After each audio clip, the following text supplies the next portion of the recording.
இப்போ ஒரு 3 நாள் உபவாசம் போடுறோம். கணவன் கூட இருந்தா அந்த உபவாசம் நல்லா நடக்காது, அல்ல மனைவி கூட இருந்தா அந்த குடும்ப காரியங்கள் எல்லாம் வரும். என்னுடைய உபவாசத்திலே கவனம் செலுத்த முடியாது, ஜெபத்திலே கவனம் செலுத்த முடியாது. அப்படி என்றால் 2 பேரும் முடிவு பண்ணி அந்த உபவாச காலம், அந்த ஜெப காலம் மட்டும் என்ன செய்யலாம், பிரிந்திருக்க வேலாம். அல்லேலூயா. கண்டிப்பா அப்படி செய்யலாம். ஒரு 3 நாள் இருக்கிறோம், 7 நாள், சிலவங்க 3 நாள் உபவாசம் இருக்கிறவங்க இருக்காங்க, 7 நாள் உபவாசம் இருக்கிறவங்க இருக்காங்க. ஒரு 3 நாள் கண்டிப்பா ஜெபத்திலே தரித்திருக்க வேண்டும் என்று நினைக்கிறாங்க. அந்த காலத்திலே மாத்திரம் அவள் பிரிந்திருக்கலாம், மற்றபடி பிரிந்திருக்க கூடாது. கீழே சொல்லப்பட்டிருக்கிறது, ஒருவரை விட்டு ஒருவர் பிரியாதிருங்கள்.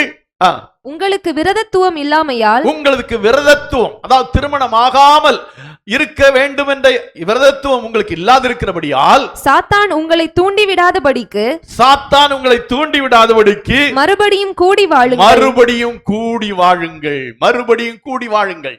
அந்த காரணத்திற்காக நீங்கள் பிரிந்திருந்தாலும், அந்த 3 நாட்களோ 7 நாட்களோ பிரிந்திருந்தாலும் மறுபடியும் கூடி வாழுங்கள். ஏனென்றால் சாத்தான் உங்களை தூண்டி விடுவான். அல்லேலூயா.